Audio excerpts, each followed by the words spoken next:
আপনাদের সঙ্গে রয়েছি আমি শুভ্রজিৎ। ভোট শুরু হয়ে গেছে, তবে ভোটের মাঝখানেও বারংবার বিতর্ক দেখা দিচ্ছে এই এসএসসি কে নিয়ে। কারণ গতকাল সুপ্রিম কোর্টের প্রধান বিচারপতি ডিওয়াই চন্দ্রচূড় বললেন যে এসএসসি দুর্নীতি মামলায় যখন কলকাতা হাইকোর্ট যে রায় দিয়েছে অবশ্যই তাকে মানতে হবে, কারণ তাদের হাতে আর কোনো রকম নাকি উপায় ছিল না। কেন উপায় ছিল না? তিনি বলছেন যেখানে ওএমআর শিট নষ্ট করা হয়েছে, অপর দিকে দাঁড়িয়ে নাকি সেই কারণেই এই রায় দিতে বাধ্য হয়েছে কলকাতা হাইকোর্ট। অপরদিকে দাঁড়িয়ে যখন রাজ্য সরকারের আইনজীবী প্রশ্ন করলেন তাহলে যদি মন্ত্রিসভার প্রত্যেকে জেলে চলে যায় তখন কি হবে, তখন সুপ্রিম কোর্টের প্রধান বিচারপতি বলছেন যে স্থগিতাদেশ অর্থাৎ সিবিআই যে তদন্ত জারি ছিল যেখানে মন্ত্রিসভার প্রত্যেকে জেরা করতে পারবে, সেখানে এখন বর্তমানে কোনো রকম জেরা করা সম্ভবপর নয়। রাজ্য সরকার নিয়ে অনেকটা স্বস্তিতে রয়েছে।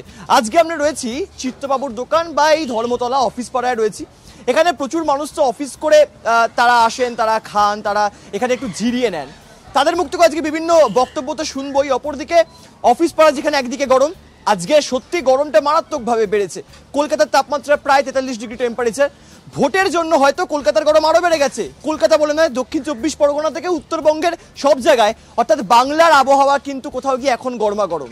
এবং যখন এই এসএসসি দুর্নীতি নিয়ে একাধিক প্রশ্ন উঠছে তখন সেই আবহাওয়া আরও গরম হয়ে যাচ্ছে। আজকে আমাদের সঙ্গে যারা রয়েছে তাদের সঙ্গে পরিচয় করাবো। আমাদের সঙ্গে রয়েছেন সুপ্রতীক দা, রয়েছেন তৃণমূল কংগ্রেসের মুখপাত্র। আমাদের সঙ্গে রয়েছেন বিজেপির অপর এক মুখপাত্র, রয়েছেন সমজিৎ ঘোষ। আমাদের সঙ্গে রয়েছেন সৌরদীপ শর্মা, তৃণমূল কংগ্রেসের যুব নেতা। এবং আমাদের সঙ্গে রয়েছেন স্বরূপ চট্টোপাধ্যায়, বিজেপির অপর এক মুখপাত্র। প্রথমে একটু আজকে শুরু করি, আমি সমজিৎ দাকে দিয়ে শুরু করি। সমজিৎ দা, চায় পে চর্চা আজকে আমরা করছি বহুদিন পর, এবং কোথাও গিয়ে কিন্তু জনগণ জানতে চায় এসএসসি দুর্নীতি নিয়ে এত প্রশ্ন উঠছে। অপরদিকে দাঁড়িয়ে কলকাতা হাইকোর্টের 281 পাতার রায় আমরা দেখলাম, যেখানে একাধিক বিষয়কে সামনে রাখা হলো। পাশাপাশি যখন গতকাল সুপ্রিম কোর্টে সেই মামলা গেল, তখন সুপ্রিম কোর্টের প্রধান বিচারপতি বলছেন যে ওএমআর শিট নষ্ট হয়ে গেছে, সেই কারণে কলকাতা হাইকোর্টের কোনো জায়গা ছিল না বলে এই সিদ্ধান্ত নিতে বাধ্য হয়েছে। বিজেপির ঠিক এখন বর্তমানে কি স্ট্যান্ড পয়েন্ট এই নিয়ে? দেখুন, এই একটা প্রথমেই যে কথাটা বলতে হবে সেটা হচ্ছে গিয়ে পশ্চিমবঙ্গের মুখ্যমন্ত্রী মাননীয়া মিত্রশ্রী প্রতিশ্রুতি এবং সব থেকে বড় কথা হচ্ছে যে ধাপ্পাবাজ। এনারা যে কাজ করছে সেটা হচ্ছে গিয়ে এখন এসএসসি দুর্নীতিতে যে জায়গায় চলে গেছে, সেখানে এমন একটা কোম্পানিকে, যে বাজাজ কোম্পানিকে দিয়ে যারা এই যে সার্ভে করেছিল, তারা যে সার্ভে করার পরে কি হয়েছে এখন দেখা যাচ্ছে যেটা যে ইয়েকে 12 বছর রাখতে হয় সেটা 1 বছর রাখার পর তারা সেটা পুড়িয়ে দিচ্ছে। তাদের কাজ হচ্ছে রিয়েলিস্টিক বিজনেস, তাদেরকে দিয়ে ওএমআর সিট তৈরি করাচ্ছে, ওএমআর সিটের কাজ করছে। তো সুপ্রিম কোর্টে এখন তারা হাইকোর্টে দাঁড়িয়ে বলছে যে আমাদের কাছে কিছু নেই, সুপ্রিম কোর্টে দাঁড়িয়ে তারা বলছে যে আমাদের কাছে তথ্য আছে, আমরা দিলে যে যারা প্রকৃত শিক্ষায় শিক্ষিত হয়ে যারা চাকরি পেয়েছিল তাদের, কিন্তু এটা সম্পূর্ণ অর্থে পুরোপুরি মিথ্যে কথা। আর মাননীয় মুখ্যমন্ত্রী যা যা কাজ করছেন, যা যা প্রতিশ্রুতি দিচ্ছেন, আর এখন সব থেকে বড় কথা হচ্ছে গিয়ে যারা চাকরি চুরি করেছে, যারা কাউন্সিলরের ভাইপো, এমএলএ এর ভাইপো, এরা যারা চাকরি পেয়েছে, এদের বাঁচাবার জন্য মাননীয় মুখ্যমন্ত্রী সুপ্রিম কোর্টে আমি আসবো। তবে এই মাননীয় মুখ্যমন্ত্রী কিন্তু কোথাও গিয়ে বলছেন যে চাকরি খেকো নাকি নরেন্দ্র মোদী। অপরদিকে দাঁড়িয়ে খুব তাৎপর্যপূর্ণভাবে আমি এই প্রশ্নে আসবো সৌরদীপের কাছে। সৌরদীপ, রাজ্যের মুখ্যমন্ত্রী মমতা বন্দ্যোপাধ্যায় তিনি বলছেন নরেন্দ্র মোদী চাকরি খেকো। আমরা দেখেছি বাঘ মানুষ খায়, কিন্তু এটা হয়তো অন্য ধরনের বাঘ যিনি কিন্তু বর্তমানে চাকরি খাচ্ছেন। অপরদিকে এই যে চাকরি খাওয়ার ব্যাপারটা যখন কলকাতা হাইকোর্টে রায় দিচ্ছে 48 ঘন্টা আগে, তুমি আমাকে একটা কথা বলো সৌরদীপ, কি করে শুভেন্দু অধিকারী ব্যাপারটা জেনে গেল আগে থেকে? যে তিনি বললেন বোম ফাটবে, বোম ফাটলো, কলকাতা হাইকোর্টের এই রায় 25,753 জনের চাকরি চলে গেল, কি মনে হয়েছিল? সেটাই তো সব থেকে বড় প্রশ্ন, যে একজন লোডশেডিং বিধায়ক কি করে আগে সে বিষয়ে বস্তু নিয়ে আলোচনা করতে পারে। এটা আমরা এর আগেও দেখেছি যে শুভেন্দু অধিকারী যখনই কোনো কথা বলেছে সেটা 1 সপ্তাহের মধ্যে ঘটে গেছে। সেটা আপনি তৃণমূলের কোনো নেতাকে জেলে ঢুকতে যেতে বলুন বা চাকরি চলে যাওয়ার বিষয়টা নিয়ে বলুন। আজকে এসএসসি মামলা নিয়ে আজ বিজেপি ভেবেছিল তৃণমূলের উপর তোপ দেবে, কিন্তু আজকে চাকরি প্রার্থীরা বিকাশ রঞ্জন ভট্টাচার্যর কাছে গিয়ে শুনতে হয়েছে সেই চাকরি প্রার্থীরা নাকি হারমাদ, সেই চাকরি প্রার্থীরা নাকি হারমাদ। আজকে অভিজিৎ গঙ্গোপাধ্যায় বলছে এইসব চাকরি প্রার্থীদের মরে যাওয়া উচিত। তাহলে আপনি বলুন এই চাকরি প্রার্থীদেরকে কারা এই দেশদ্রোহী বলছে?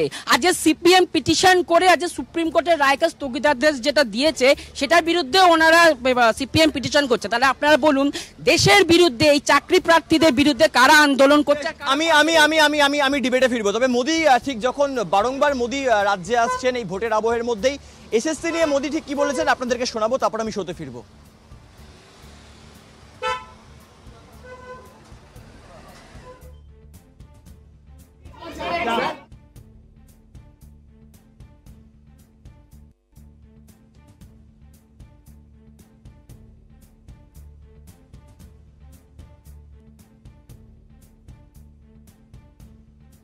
बड़ा शिक्षा घोटाला किया, 26,000 परिवारों की रोजी रोटी ठप हो गई और कर्ज लेकर के पैसे ला करके जो टीएमसी वालों को दिए थे वो बोझ भी इन हमारे गरीब बंधु बहन के सर पे मर गया।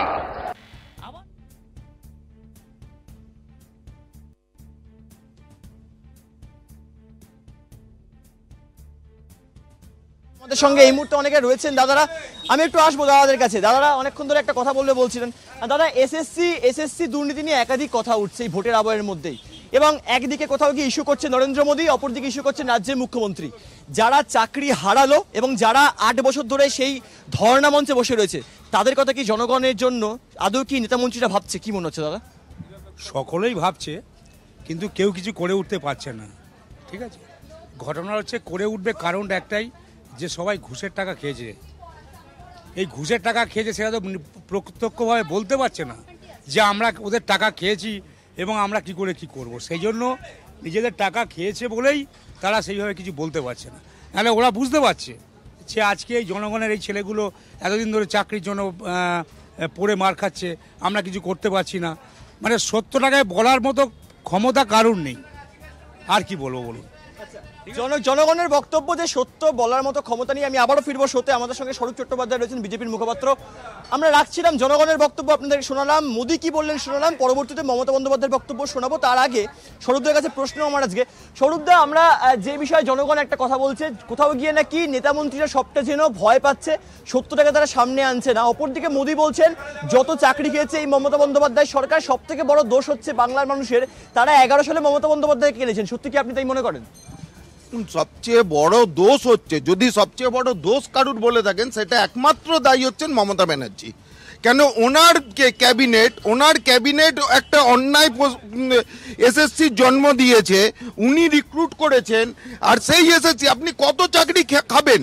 আপনি চিন্তা করুন, আজকে গতকাল সুপ্রিম কোর্টে যে তারা কি বলছে, 8,000 চাকরি কিনা ভুয়ো, 8,000 চাকরি অযোগ্য চাকরি পেয়েছে স্বীকার করছে, এবং এই এর জন্য বাদবাকি 16,000 বা 18,000 বিনা দোষে অপরাধী যারা সত্যিকারের যোগ্য চাকরি প্রার্থী, তারা কিন্তু চাকরি পাচ্ছে না। এবারে আপনি চিন্তা করুন, 8,000 চাকরি খেয়েছে, চাকরি পিছু রেট কত ছিল তৃণমূলের? 10 থেকে 15 লাখ, সমস্ত মিডিয়ায় বেরিয়েছে। তার মানে 8,000 কোটি টাকার থেকে 12,000 কোটি টাকা তৃণমূল খেয়েছে, এবং টাকাটা আছে কালীঘাটে। আমি এই প্রশ্নে আসবো, আমি তৃণমূলের কাছে আসবো, তৃণমূলের কাউন্টার নেব। সুপার নিউমেরিক পদ গড়া হচ্ছে, কোথাও গিয়ে যখন রাজ্যের আইনজীবী প্রশ্ন করছেন, সুপ্রিম কোর্টের প্রধান বিচারপতি বলছেন যে না, এখন অবধি সিবিআই তদন্ত আর করা যাবে না।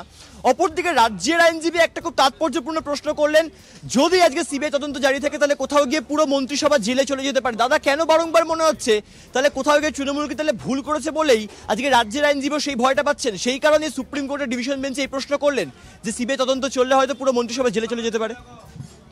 দেখুন, প্রথমেই বলি যে কালকে যে রায় দিয়েছে মহামান্য সুপ্রিম কোর্ট, সেখানে পরিষ্কার বলা আছে যে কাউকে ক্যাবিনেটের কাউকে অ্যারেস্ট করা যাবে না। এখানেই তৃণমূল কংগ্রেসের একটা জয়, যে মিথ্যা একটা আবর্ত তৈরি হয়েছে তৃণমূল কংগ্রেস তথা যে কোনো বিরোধী দলের জন্য, তারই একটা ফলস্বরূপ হচ্ছে এইটা। এবং প্রত্যেকবার ভোটের আগেই আমরা দেখি বিজেপি, ইডি, সিবিআই, কেন্দ্রীয় বাহিনী প্রচুর কিছু বাংলায় পাঠায়, এবং ওদের নেতাদেরও ডেলি প্যাসেঞ্জারি করা আরম্ভ করতেই পারে। ভারতবর্ষ যে কোনো লোক আসতে পারে, তারা কেউ বহিরাগত নয়, কারণ তারা এদেশেরই বাসিন্দা, তারা আসতেই পারেন। কিন্তু তারা যে জল্পনা কল্পনা করে নেয়, সেই জল্পনাগুলো আমরা 21 সালেও দেখেছি। ওনারা বলেছিল ইসবার 200 পার, ফল সারা বাংলার লোক দেখেছে 77, এখন কমতে কমতে 70 রয়েছে। বেশ, আমি এই প্রশ্নে আসবো। তবে যখন মোদী এই বক্তব্য রাখলেন, পাল্টা দিলেন তৃণমূল কংগ্রেস সুপ্রিমো তথা রাজ্যের মুখ্যমন্ত্রী মমতা বন্দ্যোপাধ্যায়। তিনি ঠিক কি বলেছেন শোনাবো আপনাদের। আবার প্রধানমন্ত্রী এসে নাটক করে বলে গেলেন, এখানেই বলে গেছিলেন মনে হয়, কি বলে গেলেন, ए तो तृणमूल कांग्रेस के लिए हुआ है, तो आपको पता था कि आप किसी को देके आपका पार्टी पहले ऑर्डर करके ये लोगों को नकड़ी खा लेंगे, আমি পরিষ্কার বলি, আমরা তাদের সাথে আছি, আমরা ছিলাম, আমরা থাকবো। আম্বেদকর বিক্রি করে দিয়েছে, সংস্কৃতি বিক্রি করে দিয়েছে, ভেদাভেদের রাজনীতি নিয়ে এসে শুধুমাত্র মানুষে মানুষে আগুন লাগায় আর দাঙ্গা করে, এটা ওদের একমাত্র কাজ। নেই কাজ তো খই ভাজ। এদের আপনারা ভোট দেবেন? শুনলেন রাজ্যের মুখ্যমন্ত্রীর বক্তব্য। তিনি বারংবার বলছেন চাকরি খেকো প্রধানমন্ত্রী, সেই কারণে আজকে নাকি বাংলার এই হাল। অপরদিকে দাঁড়িয়ে আমি এই প্রশ্ন আসবো সৌরদীপের কাছে। সৌরদীপ, রাজ্যের মুখ্যমন্ত্রী বারংবার এই টার্মটা ইউজ করছেন চাকরি খেকো। যদি তিনি চাকরি খেকো হতেন, তাহলে বর্তমানে এখন অব্দি কেন রাজ্যের মুখ্যমন্ত্রী হোক বা তার দলের second in command Abhishek Bandyopadhyay হোক বা আমি ধরলাম তৃণমূল কংগ্রেসের সরকারের কেউ কেন গিয়ে যারা দীর্ঘদিন ধরে ধর্ণা মঞ্চে বসেছে তাদের সঙ্গে দেখা করছেন না? চাকরি খেকো তো অবশ্যই, তা না হলে যদি 8,000 যদি বেআইনি চাকরি হয়, তাহলে বাকি আইনি চাকরিগুলোকেও কেন বেআইনি বলি? চাকরি দিয়েছে কে? বেআইনি চাকরির ঘুষ খেয়েছে কে? বেআইনি চাকরির ঘুষি খেয়েছে কে? পাকিস্তানের দালাল মমতা ব্যানার্জি, পাকিস্তানের দালাল মমতা ব্যানার্জি। রোহিঙ্গাদের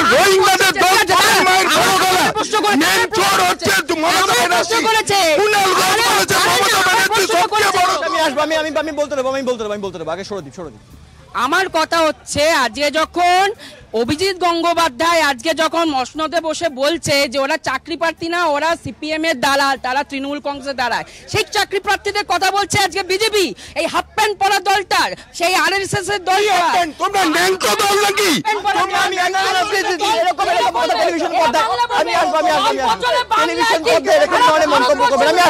অভিজিৎ গঙ্গোপাধ্যায় আমি বলতে দেবো আরে এক মিনিট দাঁড়িয়ে যাও।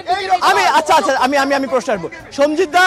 অভিজিৎ গঙ্গোপাধ্যায় যখন আজকে এই মামলার সঙ্গে যুক্ত ছিলেন, আজ তিনি বিজেপিতে চলে গেলেন, পুরো শান্তশিষ্ট হয়ে গেলেন। মানে যেই লোকটি আজকে আচার বিচার ব্যবস্থায় বসতেন, তিনি চলে গেলেন অন্য জায়গায়। কি মনে হচ্ছে? দেখুন, উনি যেটা বলে গেছেন সেটাই বর্তমানে হতে চলেছে এবং বর্তমানে হচ্ছে।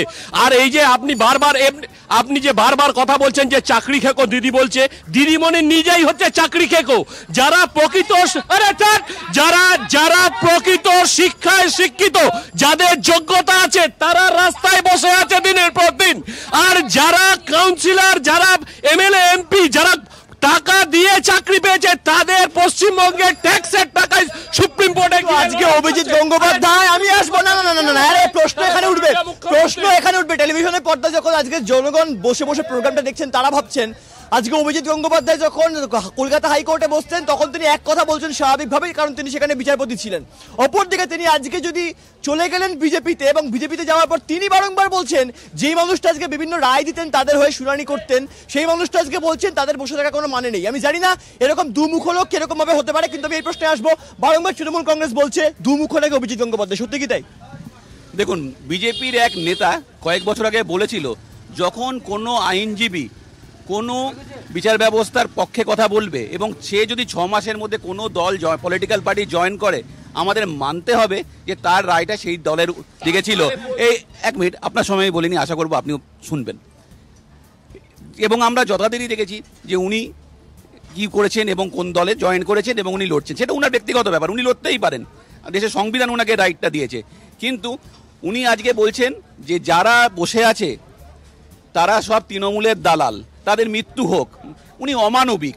উনার প্রাক্তন স্ত্রী অবধি নিজে স্বীকার করেছে যে উনি অমানবিক, এবং উনি তৃণমূলের হয়ে ভোটে প্রচার করছেন। এর থেকে বোঝা যায় যে উনার ব্যক্তিগত চরিত্র কি। আমি ব্যক্তিগত চরিত্র হননের বিরোধী, কিন্তু আজকে এটা বলতে বাধ্য হলাম। এবার আসছি চাকরি প্রার্থীর কথায়। এই দেখুন, আজকে আমাদের প্রধানমন্ত্রী বলেছিল বছরে 2 কোটি চাকরি দেবে। কোথায় সে 2 কোটি চাকরি? আজকে আমরা দেখতে পাচ্ছি, তাহলে মাননীয় মুখ্যমন্ত্রী বলেছিল ডবল চাকরি হয়েছে। আপনি বলুন আমাকে, ডবল চাকরি হয়েছে? তাহলে মাননীয় মুখ্যমন্ত্রীর মধ্যে জয় বাংলার দিলে বলে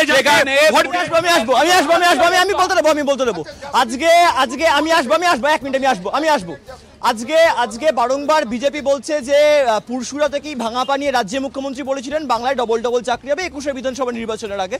অপরদিকে দাঁড়িয়ে নরেন্দ্র মোদী বলেছিলেন বছরে 2 কোটি বেকারের চাকরি হবে। আমি জানি না তৃণমূল কংগ্রেসের সরকার বা আজকে বিজেপি সরকার কতটা দিয়ে যাবে। একটা পোস্টার দেখাবো ক্যামেরাতে, একটা পোস্টার আছে, এখানে লেখা আছে কেন্দ্রে দাঁড়ান, রাজ্যে হারান, বাম সহযোগীদের পাশে দাঁড়ান। আমি জানি না কারা এই পোস্টারটা দিয়েছে, নিচে একটা সংগঠনের নাম লেখা আছে BEFI বলে। কোথাও গিয়ে নাকি বামেদের ওপর তাহলে কি আস্থা থাকতে পারে? জনগণ সেটা বলবে, কারণ 24-এর ভোটে তারা রায় দেবে। আজকে 18টা আসনে আবার বিজেপি আসবে নাকি কোথাও গিয়ে 42টা যেমন বারবার বলছে অমিত শাহ, সেখান থেকে হয়তো তৃণমূল কংগ্রেসকে হারিয়ে হয়তো বিজেপি আসতে পারে। আমি জানি না সেটা সম্ভব কিনা। আমি প্রশ্নে আসবো এই মুহূর্তে স্বরূপদার কাছে। স্বরূপদা, আজকে কোথাও গিয়ে বলছে যে 2 ফুলের উগ্রগন্ধে মানুষের মাথা ধরে যাচ্ছে, তাই 2 ফুলের উগ্রগন্ধ থেকে বাঁচতে মাথায় আপনি বাম লাগান, কারণ বাম হচ্ছে বামফ্রন্ট। কোথাও গিয়ে কি মনে হয় সেই বামফ্রন্ট ফিরে আসবে এই 2 ফুলের উগ্রগন্ধে বাঁচাতে মানুষকে? না না, সেটা তো কোনো মতেই সম্ভব নয়। আরে কবর থেকে কেউ উঠে ঘুরে দাঁড়ায় না, চিতা পুড়ে গেলে সেখান থেকে কেউ ছাই ভৎসটা আবার হয় না। এবারে আমি আসি মূল প্রসঙ্গে, যেখানে প্রসঙ্গ হচ্ছে প্রধান বিচারপতি, দেশের প্রধান বিচারপতি DY চন্দ্রচূড় বলেছেন যারা প্যানেলে ছিলেন না তাদেরও নিয়োগ করা হয়েছে, এটা পুরোপুরি প্রতারণা। এবারে তাহলে চন্দ্রচূড়কেও অভিজিৎ গাঙ্গুলির মতো বলবেন যে বিক্রি হয়ে গেছে? এই যে এনাদের যে স্বভাব, এরা ভারতীয় কিনা আমার সন্দেহ আছে। আদালতকে মানে না, আদালতের ওপরে আদালত কলকাতা হাইকোর্ট বলছে বিক্রি হয়ে গেছে, আরেকজন তো ভাইপো বলে দিল যে হাইকোর্ট তুলে দেওয়া উচিত। এই ধরনের অসাংবিধানিক কথাবার্তা, এই নিয়ে আদালতে মামলা চলছে। কিন্তু এরা এই 12,000 কোটি টাকা ঘুষকে আজকে এইরকম বড় বড় বাতেলে মারছে, 26,000 লোকের সর্বনাশ করে। আজকে কোথাও গিয়ে তদন্তভার কার ছিল? আমার প্রশ্ন একদম সিম্পল প্রশ্ন, আমি সৌরদীপ তোমার কাছে করব। তদন্তভার ছিল CBI এর ওপর। আজকে রাজ্যের শিক্ষামন্ত্রী ব্রাত্য বসু বলছেন CBI নাকি সেই রিপোর্ট জমা দিল SSC কে, SSC নাকি বারংবার যখন আদালতে দিচ্ছে তখন বারংবার নাকি প্রবলেম দেখাচ্ছে CBI। তাহলে কোথাও গিয়ে সেই সত্যটা হয়তো SSC চাইলেও CBI জন্য নাকি বার করা সম্ভব হয়নি। সত্যি কি রাজ্যের শিক্ষামন্ত্রী ব্রাত্য বসু বলছেন আমি তাকে কোর্ট করছি, আমাকে তুমি চাইলে কন্ট্রাডিক্ট করতেই পারো? দেখুন, সুপ্রিম কোর্ট বলে দিয়েছে CBI এই মামলার তদন্ত করে যেতে পারে না, এটা সুপ্রিম কোর্টের কথা। সুপ্রিম কোর্টের কথাটা আজকে আমাদের পেপারে দেখেছি, তাই আপনাকে আমি বললাম। গতকাল একজন চাকরি প্রার্থী সে নিজে সুইসাইড করেছে, বাড়ির লোক বলছে তার দায় কি তাহলে বিচারপতি নেবে? তার দায় বিচারপতি নিক, তার দায় বিজেপি নিক। কেন মমতা ব্যানার্জির দায়? চাকরিগুলো SSC ওদের এপিডেমিকে 242 নম্বর প্যারায় SSC লিখে দিয়েছে যোগ্য অযোগ্য বিচার করা যাচ্ছে না। এরা আমি আরেকটা কোট করব। আমি ডিভাইশন, আমি গতকাল আমি আসবো আমি গতকাল যখন শুনানি হচ্ছে, কারণ আগামী সোমবার ফের শুনানি রয়েছে, তার আগে গতকাল অর্থাৎ সোমবার শুনানি হচ্ছে, তখন ডিওয়াই চন্দ্রচূড় স্পষ্ট বলছেন যে কোথাও গিয়ে যখন এই মামলা চলছে যারা বিতর্কিত চাকরি প্রাপক তাদের যে আইনজীবী ছিলেন তিনি প্রশ্ন করলেন যে আদালত তো নিয়োগকর্তা নয়, যদি আদালত নিয়োগকর্তা না হয় তাহলে 25,753 খানা চাকরি খেলো কি করে? এই প্রশ্ন তুলছেন যারা বিতর্কিত চাকরি প্রাপক তাদের আইনজীবী। কি বলবেন দাদা? দেখুন, 25,753 জনের যে চাকরি গেছে, এই চাকরিটা আজকে সব থেকে তার আগে 2 লাইনে একটা কথা বলে নেবো, সেটা হচ্ছে গিয়ে মাননীয় মুখ্যমন্ত্রী এবং মুখ্যমন্ত্রীর ভাইপো অভিষেক বন্দ্যোপাধ্যায় মানে আমাদের যে পশ্চিমবঙ্গের যে হাইকোর্ট আছে সেই হাইকোর্টকেই মানে না। আজকে যদি হাইকোর্ট অবমাননা হতো, আরে আপনি যখন বলেছেন কথা শুনুন, হাইকোর্টকে মানে না, কেউ বলছে হাইকোর্ট তুলে দেবো, তো তাহলে সুপ্রিম কোর্টের যে রায় হচ্ছে সেই রায় শুভেন্দু অধিকারী তো বিজেপির হাইকোর্ট, তাহলে আগে শুভেন্দু অধিকারী রায় দেয়, তারপরে সেটা কোর্টে মামলা হয়। আরে মাননীয় মুখ্যমন্ত্রীকে হারিয়েছে, আরে ডেপুটি বাংলা শুভেন্দু অধিকারী কথা নেই। আমি বলতে দেবো এক মিনিট। আজকে শুভেন্দু অধিকারী কি করে, আমি জানি না তিনি আজকে জ্যোতিষী কিনা বা তিনি জ্যোতিষ চর্চা করেন কিনা, 48 ঘন্টাকে তিনি বলেছিলেন যে সোমবার একটা বোম ফাটবে, সেই বোমটা ফাটলো, 25,753 জনের চাকরি চলে গেল। আমি মানতাম 1 জন 2 জন 3,000 4,000 5,000 তারা প্রায় 26,000 চাকরি চলে গেল। তারা বর্তমানে ভাবছে যারা আমরা যোগ্য চাকরি প্রার্থী ছিলাম আমরা তাহলে কি দোষ করলাম, যে সমস্ত অযোগ্য চাকরি প্রার্থী তাদের জন্য আমাদের চাকরিটাও চলে গেল। তাহলে শুভেন্দু অধিকারী তাহলে সবটাই জানতো, যেমনটা মমতা বন্দ্যোপাধ্যায় বলছেন। দেখুন, এখন কেন্দ্রে যে সরকার চলছে ওনারা সবকিছু কুক্ষিগত করে নিয়েছে, যার ফলে কি হয় সবই উনাদের হাতে। এবং আজকে যদি কারো কাছে খবর না থাকে সে কি করে বলবে 2 দিনের মধ্যে বোম ফাটবে? এটা তো আর ম্যাজিক না, বা উনি কোনো বড় জ্যোতিষীও নন আমি যতদূর জানি। এই খবর উনাদের কাছে, এটা একটা প্ল্যান। এই প্ল্যানটা হচ্ছে যে করে হোক তৃণমূলকে আটকানো যাচ্ছে না।